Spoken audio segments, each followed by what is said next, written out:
पाकिस्तान मुस्लिम league नून इस उम्मीद से है कि मौलाना फजल रहमान और पाकिस्तान पीपल्स पार्टी के साथ आप मिल के कोई ना कोई अंडरस्टैंडिंग कर लेंगे, जिसके नतीजे में जब इलेक्शन ख़त्म हो जाएगा तो आपके पास 2/3 अक्सरियत आ जाएगी सेनेट में। तो क्या मौलाना आपके साथ राज़ी हैं, खुश हैं, आपके साथ चलने को तैयार हैं? देखें, जो जमहूरियत होती है वो एक दूसरे को बर्दाश्त करना, एक दूसरे को साथ लेकर चलना और अपनी जमातों के मुफाद में फ़ैसला करना, ये जमहूरियत का हुस्न है। और ये हम तीनों पार्टियों के मुफाद में है कि हम इलेक्शन अपोजिशन है वहाँ पे, तो अपोजिशन मिल के लड़ें ताकि जो हमारा मुखालिफ है उसको ज़्यादा से ज़्यादा हम शिकस्त दें और ज़्यादा से ज़्यादा हम फ़ायदा लें। नहीं, मगर इसके अंदर मौलाना फजल रहमान आपके साथ आएंगे कि नहीं आएंगे, ये बहुत बड़ा सवाल है। देखें, मौलाना फजल रहमान साहब एक ज़ीरक सियासतदान है। उन्होंने 26वीं आइनी तरमीम में जो तहफ़्फ़ुज़ात किए या जो अपना नुक्ते नज़र दिया, हमने उनको तहफ़्फ़ुज़ात को दूर किया और वो हमेशा दलाइल से बात करते हैं। अभी भी हमारी क़यादत जो सीनियर रहनुमा है, हमारा डेलीगेशन गया है, पीपल्स पार्टी का डेलीगेशन गया है और हमारे में काफ़ी तीनों पार्टियों में हम मांग ये है कि हम एक दूसरे के साथ मिलकर और एक दूसरे के जो कैंडिडेट है उनको जितवाएं, उनको कामयाब करवाएं और इंशाल्लाह ये कामयाब होगी। और इसमें कोई, मैं समझता हूँ किसी के हक़ में ये नहीं है कि हम साथ ना मिले। तीनों पार्टियों के हक़ में ये है, तीनों के मुफाद में और तीनों को आगे बढ़ने के लिए और आगे जो KPK में जो अपोजिशन है, जो हुकूमत को हम टफ टाइम दे, उसके लिए हम इकट्ठे हैं। अच्छा, आफ्ताब आलम साहब, मौलाना फजल रहमान के साथ आपकी कुछ कुर्बतें तो हो गई थी, अब ये जो सेनेट इलेक्शंस है इसके अंदर ये वाजे हो गया है कि मौलाना फजल रहमान पाकिस्तान पीपल्स पार्टी और PMLN के साथ ही चलेंगे? जी, पहले तो मैं थोड़ी सी आपकी जो प्रीवियस क्वेश्चन था उसको क्लैरिटी के लिए बताना चाहूँगा कि last time Peshawar high court से एक डायरेक्शन गई है इलेक्शन कमीशन को कि चूँकि PMLN और जो हमारी मौलाना साहब की पार्टी है उनका इसके ऊपर जो है डिसएग्रीमेंट है, जो इनकी डिस्ट्रीब्यूशन है रिजर्व सीट्स की जी, तो उसके हवाले से भी अभी इलेक्शन कमीशन से फैसला आना बाकी है। आज फैसला हो गया साथ साथ नफीस शाह साहब आज फैसला हो गया उसका। जी,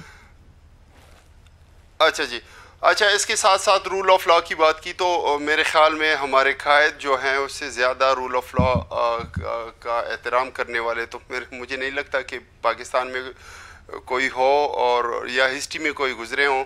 और इसके साथ साथ आप देख लें कि हमारे साथ इन्हीं हमारे इंसाफ के ऐवानों से जो कुछ हुआ या इंसाफ के साथ जो कुछ इन्होंने किया, जुडिशरी के साथ जो इन्होंने किया, उनको सबड्यू करने के लिए जो कुछ इन्होंने किया, वो सारी कौम के सामने है।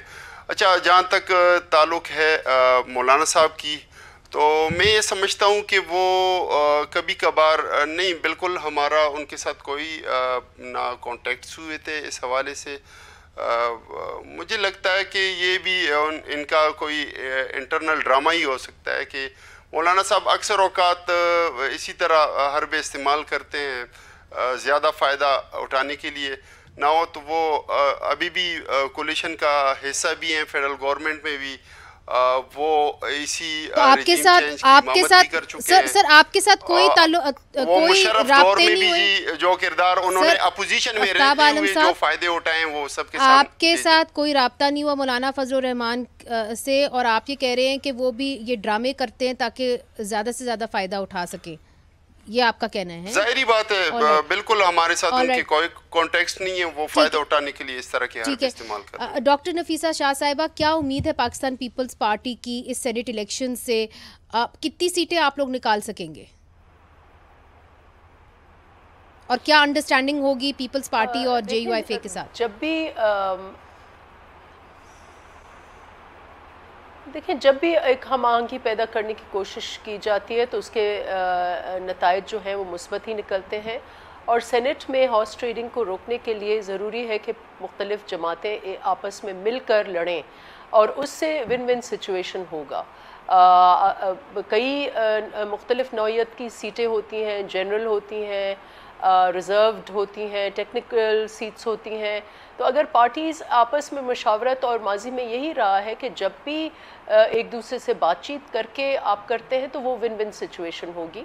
तो आई एम श्योर कि अगर ये सब जमातें मिलकर लड़ेंगी इलेक्शन, जो बातचीत हुई है, तो उससे मेजॉरिटी आ जाएगी। जो हमारी रूलिंग पार्टीज़ हैं, हम तो खैर नॉट अ रूलिंग पार्टी, लेकिन इन सपोर्ट ऑफ द गवर्नमेंट।